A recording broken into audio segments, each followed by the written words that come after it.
Well, breaking news, Ford is recalling over 500,000 Ford Broncos. This isn't the baby Bronco, not the Bronco 2.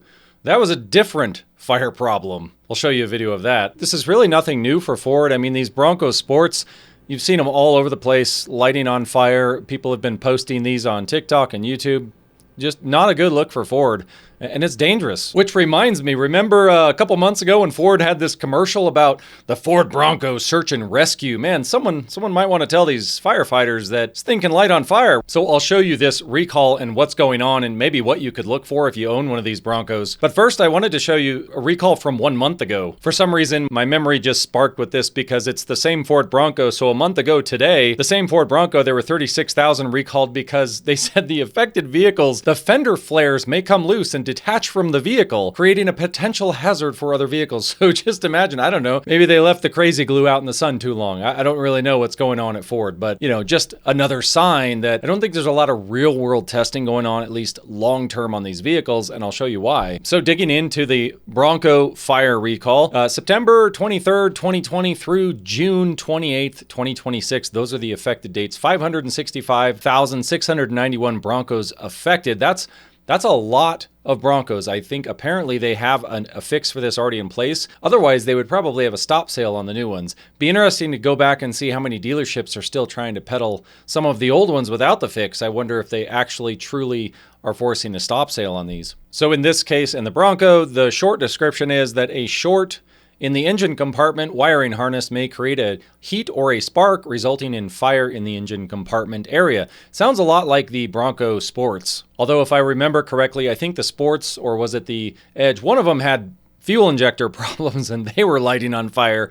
I mean, come on, modern vehicles are amazing. I mean, can we all agree that at least modern vehicles keep you on your toes? Like in the old days, I didn't get into cars and think, gosh, this thing might blow up. I have to have my shoes on ready to pull out. At least these are kind of more fun to drive. Keeps you, a little excited. It's like bungee jumping. And really quick, I want to show you the description of what they think the cause is. They say the relative movement between the engine compartment wiring harness and the surrounding components and insufficient abrasion protection on the wiring harness can lead to exposure of wiring. I interpret this as the wiring harness is rubbing on something else, it's chafing, and most likely that means they didn't test this fully. So if you've got something like this in the case of the Bronco Raptor and all the other trims, I'll show you here in a minute, they talk about how it's affected differently depending on the vibration of the vehicle. I think it just points to this notion that they keep using software and AI and things to simulate quality, to simulate what will happen over time. But I don't truly believe that they're taking out, 10 vehicles, running them on a true treadmill, like a vehicle treadmill simulator, and then looking at all the components to see where they might have these problems. And if you own one of these vehicles and you're kind of looking for the signs before it might happen, they say during investigations, some customers observed smoke in the air vents and flames coming from the passenger side of the engine compartment while driving. So if you've got fire coming from your hood, that's a good sign you need to pull over and get out. Also, smoke coming through the vents, get over as fast as you can and get out. Yeah.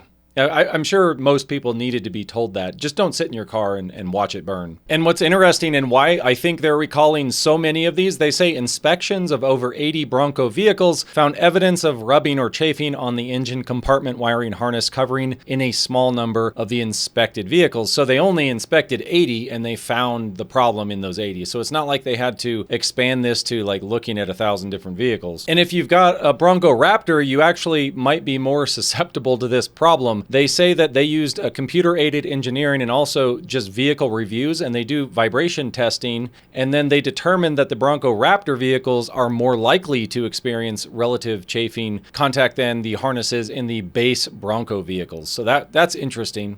But they still said that the vibration testing they finally did in the Bronco, just the base level, also indicated wear levels to the wiring harness covering, which still indicate an opportunity for eventual exposure of the internal circuits, creating spark and fire. So I don't own a Bronco, but given just the description here, in the passenger side, that's where it sounds like the fire starts. So my guess is that you could probably inspect your vehicle yourself if you're concerned. If you can't get into the dealer right away, they're probably going to be delayed sending these reports out. I would check your wiring harness, look for chafing, look for any exposed wires. Probably be pretty clear. You might have to take maybe the fuse box off. Just look at the wiring harnesses going in and out of the fuse box near the battery. See if you can see any exposed wires. You can also jam something in there like some really soft foam or use electrical tape in the meantime if you're concerned about that. Now, obviously, I'm kind of making wisecracks about this, but I truly do think that it's kind of across the board. It's General Motors, Ford, everybody.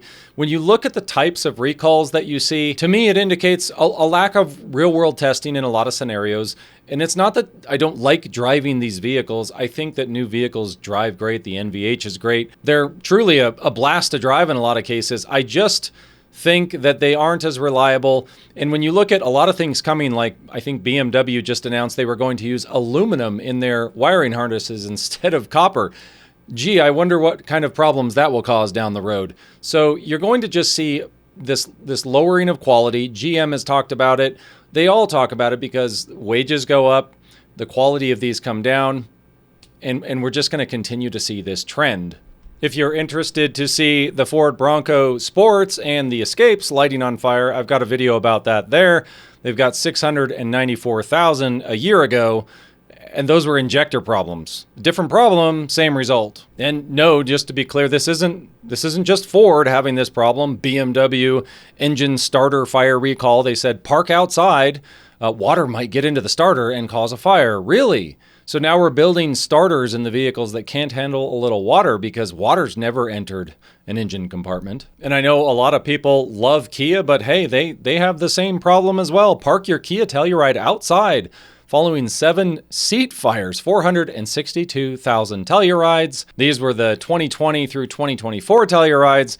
Kia says the motor can overheat, melt, and catch fire if the power seat slide knob gets stuck.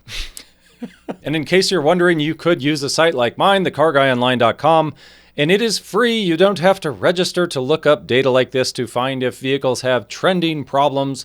This is our example Ford Bronco here, the 2021s. I'm going to go ahead and click on the engine here, and let's just look for fire.